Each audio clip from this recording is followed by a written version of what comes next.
도내 기초의원 4명이 한국 매니페스토 실천본부가 주관한 올해 지방의원 매니페스토 약속 대상에서 수상자로 선정됐다는 소식 전해드렸죠. 지방의회 역량을 높이고 주민에게 신뢰받는 지방 정치를 이루기 위해 공약 이행도와 조례 가치 등을 심사하는 상인데요.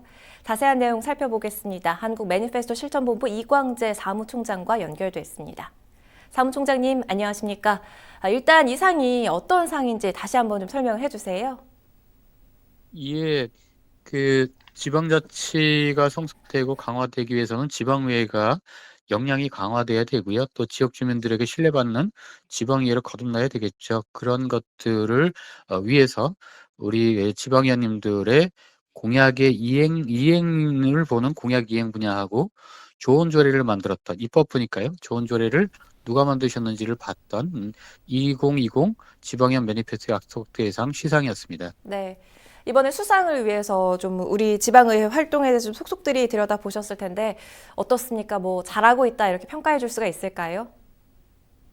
예, 의회 민주주의가 강화가 돼야지 지방자치가 튼튼해지겠다고 저희가 보고 있는데요. 사실은 저희가 시상을 했지만 굉장히 의원님들이 잘해서 드리는 것보다는 좀 더 잘했으면 좋겠다라고 하는 기대치도 같이 덧대서 상을 좀 드렸습니다. 이 입법부거든요. 결국은 조례 활동을 통해서 자기가 어떤 일을 해야 되는지에 대해서 명확한 소명 의식을 좀 갖고 하셔야 되는데요. 아직은 입법부, 지방정부의 입법부라고 하는 그런 소명 의식보다는 지역의 개발 민원이나 이런 것들을 좀 해결하는 개발 로비스트처럼 그렇게 약속을 하시거나 그런 활동들을 좀 많이 하시는 것을 좀 봐서 좀 안타까웠습니다. 결국은 입법부, 자기의 임무가 지방의회의 입법부라고 하는 것을 좀 더 명확히 하시고 활동을 하시면 지방자치 발전뿐만 아니라 대한민국 전체 발전에 굉장히 큰 공헌을 하지 않으실까 이렇게 좀 보고 있습니다. 네, 아쉬운 점도 언급을 해주셨는데요. 앞서 전해드린 것처럼 강원도 내에서는 이 좋은 조례 부문에서 기초의원 4명이 수상자로 선정이 됐습니다. 다만 이 광역의원은 1명도 포함이 되지 않았는데 이게 시군의원만 있고 지금 도의원은 없다는 상황인 거죠. 어떤 의미로 좀 판단을 해볼 수가 있을까요? 강원 지역의 특징이고 저희가 강원 지역을 좀 안타깝게 보는 부분이 바로 이 지점인데요.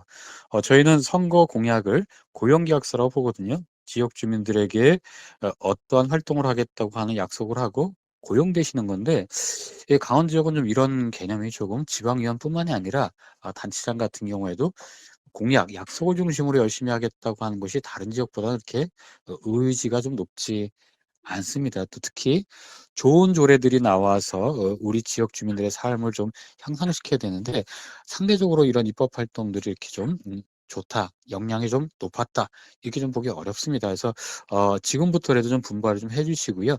다음 선거 때는 이런 일 잘하는 지방의원이 되겠다고 하시는 분, 또 입법 활동 열심히 하시겠다는 분, 이런 분들을 좀 지역 유권자들이 먼저 선택해 주시면 좋지 않을까 이렇게 보고 있습니다. 네. 자, 그렇다면 이제 앞으로가 중요할 텐데 지방의회도 지방 정치에서 약속을 지키는 매니페스토 지금 어느 정도 수준에 와 있다 이렇게 좀 볼 수가 있을까요? 시도지사와 시군구청장 같은 경우에는 자기 공약을 함부로 제시했다가는 다음 선거 때 굉장히 어렵다 이런 의식들은 좀 와 있는 것 같습니다. 그런데 이 지방형 같은 경우에는 지방형 공약만 해도 약 한 8만 개 정도 되거든요. 그래서 이 전체를 다 보기가 이렇게 쉽지는 않습니다. 결국은 지역에서 지역에서 주민들이 고용하셨던 지방의원들을 통제하시고 또 민주적으로 일을 잘 하실 수 있게끔 감시 견제하셔야 되는데요. 이 부분이 좀 아쉬웠다 보는 거고요. 저희 매니페스토 본부도 지방의회의 역량 강화를 위해서 좀 더 노력을 할 예정입니다.